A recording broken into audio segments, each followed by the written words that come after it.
بسم الله الرحمن الرحيم الحمد لله والصلاة والسلام على رسول الله وعلى آله وأصحابه أجمعين أما بعد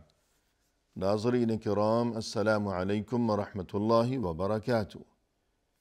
ماہ صبر کے عنوان سے اس پروگرام کے ہمراہ ہم آپ کی خدمت میں حاضر ہیں۔ رحمتوں اور برکتوں سے بھرپور یہ ماہ رمضان اور اس مبارک ماہ کے دوران انجام دی جانے والی عبادات میں سر فہرست اور اہم ترین عبادت ہے رمضان کا روزہ، اور یہ روزہ انسان کو صبر کا سبق سکھاتا ہے۔ اور حقیقت یہ ہے کہ کسی بھی انسان کے لیے دونوں جہانوں میں صلاح و فلاح کے حصول کے لیے جو چیز انتہائی ضروری ہے وہ یہی ہے کہ انسان ہمیشہ ہر معاملے میں، خواہ کوئی خالص دینی معاملہ ہو یا کوئی خالص دنیاوی معاملہ ہو، بہرحال اور بہر صورت کامیابی کا راز اسی میں پوشیدہ ہے کہ انسان ہمیشہ صبر اور تحمل و برداشت کو زندگی بھر اپنا شیوا و شعار بنائے رکھے۔ رسول اللہ صلی اللہ علیہ وسلم نے ایک موقع پر یوں ارشاد فرمایا کہ ان عظم الجزاء مع عظم البلاء وَإِنَّ اللَّهَ إِذَا أَحَبَّ قَوْمًا ابْتَلَاهُمْ فَمَنْ رَضِيَ فَلَهُ الرِّضَى وَمَنْ سَخِطَ فَلَهُ السَّخَطُ۔ فرمایا کہ یقیناً جس قدر آزمائش بڑی ہوا کرتی ہے اسی قدر اللہ کی طرف سے اجر و ثواب بھی عظیم ہوا کرتا ہے۔ اور یہ کہ اللہ جب کسی کو پسند کرتا ہے تو پھر اسے آزماتا ہے۔ اب اس آزمائش کے نتیجے میں فمن رضی فلہ الرضا، جو کوئی راضی برضا رہا، جس نے اللہ کی رضا کی خاطر آزمائش کے موقع پر صبر کا دامن تھامے رکھا، تو پھر اسے اللہ کی طرف سے رضامندی و خوشنودی نصیب ہو جائے گی۔ وَمَنْ سَخِطَ فَلَهُ السَّخَطُ، لیکن جس کسی نے شکوہ و شکایت کیا اور ناگواری کا اظہار کیا تو پھر اسے اللہ کی طرف سے بھی ناراضگی ہی ملے گی۔ یعنی آزمائش تو نصیب میں لکھی ہے، وہ تو آ کر ہی رہے گی۔ لیکن جو بات ہمیشہ ذہن نشین رکھنا ضروری ہے وہ یہ کہ آزمائش کے موقع پر اگر انسان نے صبر کا دامن تھامے رکھا اللہ کی رضا کی خاطر، تو پھر اسے اللہ کی رضا نصیب ہو جائے گی، اللہ اس سے راضی ہو جائے گا۔ اور اگر اس کے برعکس جس کسی نے شکوہ کیا، ناراض ہوا، ناگواری کا اظہار کیا، تو پھر یہ کہ دنیا میں بھی اس کے لیے نقصان اور خسارہ اور یہ آزمائش اور پریشانی، اور مزید یہ کہ اپنے اس غلط انداز کی وجہ سے وہ اللہ کو بھی ناراض کر بیٹھا ہے۔ تو آزمائش کے موقع پر صبر سے کام لیتے رہنا، اور روزہ بھی انسانوں کو صبر کا سبق ہی سکھاتا ہے۔ مزید یہ کہ ناظرین کرام، جیسا کہ اس سے قبل ہم نے یہ تذکرہ کیا کہ بہت سے ایسے اہم کام اور ایسے اچھے اعمال کہ ہمیشہ ہی زندگی بھر اور بالخصوص ماہ رمضان کے دوران ہمیں دین اسلام میں یہ تعلیم دی گئی ہے کہ ہمیں ماہ رمضان کے موقع پر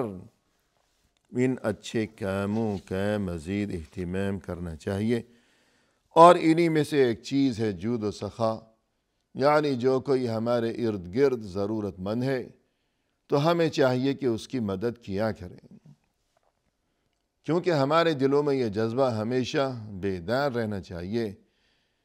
کہ ہمیں جس طرح اللہ کی رحمت سے امید ہم نے وابستہ کر رکھی ہے۔ جس طرح ہمارے دل میں یہ تڑپ ہے، یہ لگن ہے اور یہ بے قراری و بے چینی ہے کہ کاش کسی طرح ہمیں اللہ کی طرف سے رحمت نصیب ہو سکے، تو پھر اس بات کو بھی ہم ہمیشہ یاد رکھیں کہ ہمیں چاہیے کہ پھر اس مقصد کے حصول کے لیے، یعنی اللہ کی رحمتیں تاکہ ہمیں نصیب ہو سکیں، تو اس مقصد کے لیے ہمارے لیے یہ بات ضروری ہے کہ جو کوئی نادار قسم کے لوگ ہیں، ضرورت مند ہیں، ہم خود بھی ان پر رحم کیا کریں۔ جیسا کہ رسول اللہ صلی اللہ علیہ وسلم نے ایک موقع پر ارشاد فرمایا، الراحمون یرحمهم الرحمن ارحموا من فی الارض یرحمکم من فی السماء۔ رحمان تو انہی پر رحم کیا کرتا ہے کہ جو دوسروں پر رحم کیا کرتے ہیں، اور یہ کہ تم زمین والوں پر رحم کرو تو نتیجہ یہ ہوگا کہ وہ آسمانوں والا وہ تم پر رحم کرے گا۔ لہذا ہمیں چاہیے کہ جب ہمارے دل میں یہ تڑپ ہے کہ کاش ہمیں اللہ کی رحمت نصیب ہو سکے، تو پھر ہم خود بھی رحم کیا کریں ان لوگوں پر کہ جو ضرورت مند ہیں۔ رسول اللہ صلی اللہ علیہ وسلم نے ایک موقع پر ارشاد فرمایا کہ اللہ عز و جل نے یہ ارشاد فرمایا ہے، فرمایا کہ یا ابن آدم استطعمتک فلم تطعمنی، یعنی قیامت کے دن اللہ اپنے کسی بندے کو مخاطب کرتے ہوئے یوں فرمائے گا کہ اے ابن آدم، اے انسان، یاد کرو میں نے دنیا میں ایک بار تم سے کھانا مانگا تھا، لیکن تم نے تو مجھے کھانا کھلایا ہی نہیں۔ قال یا ربی وکیف اطعمک وانت رب العالمین۔ وہ بندہ انتہائی پریشانی کی کیفیت میں یوں عرض کرے گا کہ یا اللہ، تو نے مجھ سے کھانا کب مانگا اور میں تجھے کھانا کس طرح کھلاتا کہ تو خود تمام جہانوں کا رب ہے، پروردگار ہے، میں تجھے کس طرح کھانا کھلاتا۔ قال اما علمت انہ استطعمک عبدی فلان فلم تطعمہ۔ کیا تمہیں یاد نہیں ہے کہ ایک بار دنیا کی زندگی میں میرے ایک بندے نے تم سے کھانا مانگا تھا، لیکن تم نے تو اسے کھانا کھلایا ہی نہیں۔ اما علمت انک لو اطعمتہ لوجدت ذلک عندی۔ اگر اس وقت تم نے اسے کھانا کھلایا ہوتا تو آج اس کا اجر و ثواب تم یہاں میرے پاس اپنے لیے موجود پاتے۔ یا ابن آدم، اے انسان، استسقیتک فلم تسقنی۔ یاد کرو دنیا کی زندگی میں ایک بار میں نے تم سے پانی مانگا تھا، لیکن تم نے مجھے پانی نہیں پلایا۔ قال یا رب کیف اسقیک وانت رب العالمین۔ تب وہ انسان انتہائی پریشانی اور حیرت کی کیفیت میں یوں عرض کرے گا کہ یا اللہ، تو نے مجھ سے کب پانی مانگا اور میں تجھے کس طرح پانی پلاتا کہ تو تمام جہانوں کا رب ہے، سبھی کا پروردگار ہے، میں تجھے کیسے پانی پلاتا۔ قال استسقاک عبدی فلان فلم تسقی۔ یاد کرو کہ دنیا کی زندگی میں میرے فلاں بندے نے ایک بار تم سے پانی مانگا تھا، لیکن تم نے تو اسے پانی پلایا ہی نہیں۔ اما انک لو سقیتہ وجدت ذلک عندی۔ اگر اس روز تم نے اسے پانی پلایا ہوتا دنیا میں تو آج اس کا اجر و ثواب تم یہاں میرے پاس اپنے لیے موجود پاتے۔ الغرض، جس کسی نے ضرورت مند کو، بھوکے کو کھانا کھلایا، گویا اس نے اللہ کو کھانا کھلایا، اور جس کسی نے کسی پیاسے کو پانی پلایا، اس نے گویا اللہ کو پانی پلایا۔ تو اس قدر اہم ترین ہے یہ معاملہ، اور اس قدر نازک ترین ہے یہ معاملہ تو پھر انسان کو چاہیے، مومن کو چاہیے کہ ہمیشہ زندگی بھر اس چیز کی پابندی کی جائے خوب زیادہ، اور یہ کہ بالخصوص ماہ رمضان میں اس چیز کی یعنی ضرورت مندوں کی مدد اور خبرگیری، اس کا مزید اہتمام کیا جانا چاہیے۔ اور اسی طرح وہ کام کہ جن کی پابندی اور خوب اہتمام کیا جانا چاہیے ماہ رمضان کے دوران، وہ یہ کہ قرآن کریم کی تلاوت، کہ یہ قرآن جو کہ اللہ کی آخری کتاب ہے، یہ قرآن جو کہ اللہ کی طرف سے یہ آخری کتاب اور جو کہ اللہ کی طرف سے آخری نبی کی طرف نازل کی گئی ہے، خاتم الانبیاء والمرسلین سید الاولین والآخرین صلی اللہ علیہ وسلم، آخری کتاب آخری نبی کی جانب نازل کی گئی، اور یہ قرآن کریم جو کہ یقیناً اللہ کی طرف سے اپنے بندوں کے لیے کتاب رشد و ہدایت ہے، اور یہ قرآن کریم کے جس کی تلاوت یقیناً انسانوں کے لیے موجب اجر و ثواب ہے، اور جس کی تلاوت یقیناً انسانوں کے لیے باعث خیر و برکت ہے دونوں جہانوں میں، تو مسلمان کو چاہیے کہ ہمیشہ ہی قرآن کریم کی تلاوت کا اہتمام و التزام ہو، ذوق و شوق ہو، پابندی ہو، اور بالخصوص ماہ رمضان کے دوران اس چیز کا مزید اہتمام کیا جانا چاہیے، کیونکہ قرآن اور ماہ رمضان ان دونوں کے درمیان بہت ہی مضبوط تعلق ہے اور رشتہ ہے، کہ یہ مہینہ، یہ ماہ رمضان، یہ تو قرآن کا مہینہ ہے، یہ نزول قرآن کا مہینہ ہے۔ فرمایا قرآن کریم میں، شہر رمضان الذی انزل فیہ القرآن، یہ رمضان کا مہینہ تو وہ بابرکت مہینہ ہے کہ جس میں قرآن نازل کیا گیا ہے، اور فرمایا قرآن کریم میں اِنَّا أَنزَلْنَاهُ فِي لَيْلَةِ الْقَدْرِ،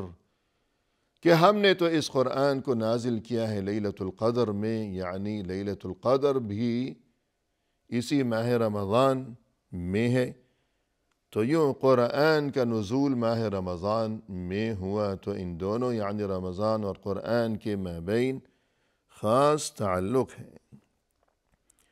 اور اس کے علاوہ یہ کہ جہاں قرآن کریم میں روزے کا حکم دیا گیا تو حکمت یہ بیان کی گئی کہ لعلکم تتقون،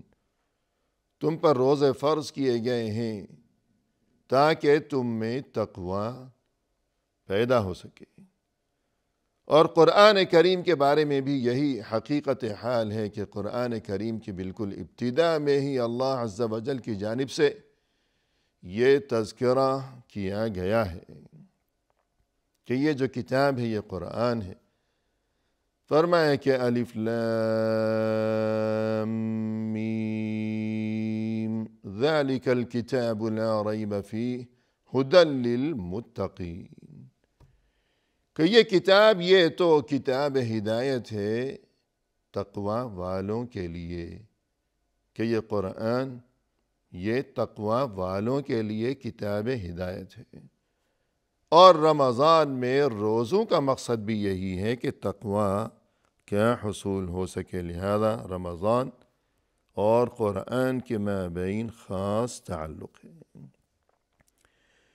مزید یہ کہ رسول اللہ صلی اللہ علیہ وسلم اور جبریل امین علیہ السلام ہمیشہ ماہ رمضان کے دوران ہر رات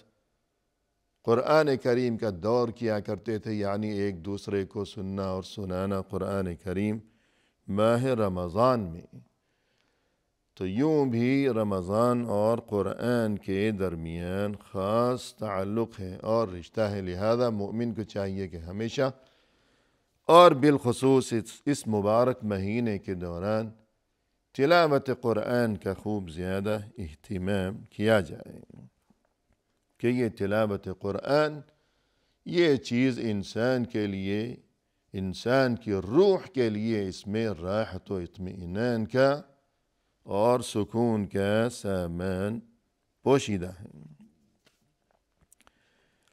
رسول اللہ صلی اللہ علیہ وسلم نے ارشاد فرمایا کہ اقرأوا القرآن فإنه يأتي يوم القيامة شفيعا لأصحابه۔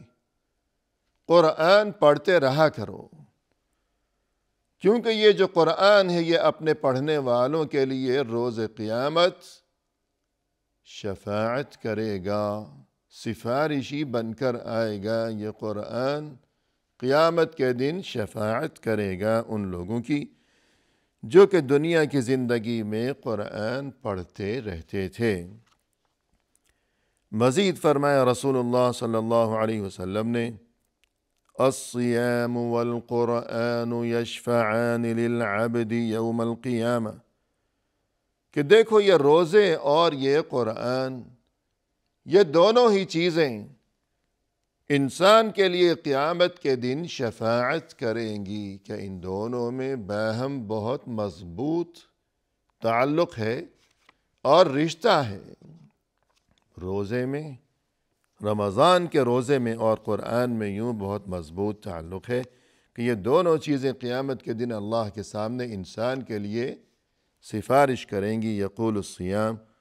روزے یوں کہیں گے، اے رب منعتہ الطعام والشہوات بالنہار فشفعنی فیہ، یا اللہ میں نے رمضان میں دن بھر اسے کھانے پینے سے روکے رکھا، لہذا یا اللہ تو اس کے لیے میری شفاعت کو قبول فرما لے۔ ویقول القرآن، یا رب منعتہ النوم باللیل فشفعنی فیہ، کہ یا اللہ میں نے اسے رات بھر سونے سے روکے رکھا، یعنی رمضان کے موقع پر روزے دار یہ بندہ مومن رات کو اللہ کی عبادت میں، قرآن کی تلاوت میں مشغول رہا کرتا ہے، لہذا قرآن یوں کہے گا کہ یا اللہ یہ رات بھر میری تلاوت کرتا رہا، اس لیے تو اس کے بارے میں میری شفاعت کو قبول فرما لے۔ قال فیشفعان، اور تب ان دونوں کی یعنی روزے کی اور قرآن کی شفاعت کو اللہ کے ہاں شرف قبولیت سے نوازا جائے گا، لہذا قرآن کی تلاوت کا خوب اہتمام کیا جائے ہمیشہ، اور بالخصوص ماہ رمضان کے دوران۔ اسی کے ساتھ ناظرین کرام، فی امان اللہ، وآخر دعوانا ان الحمد للہ رب العالمین۔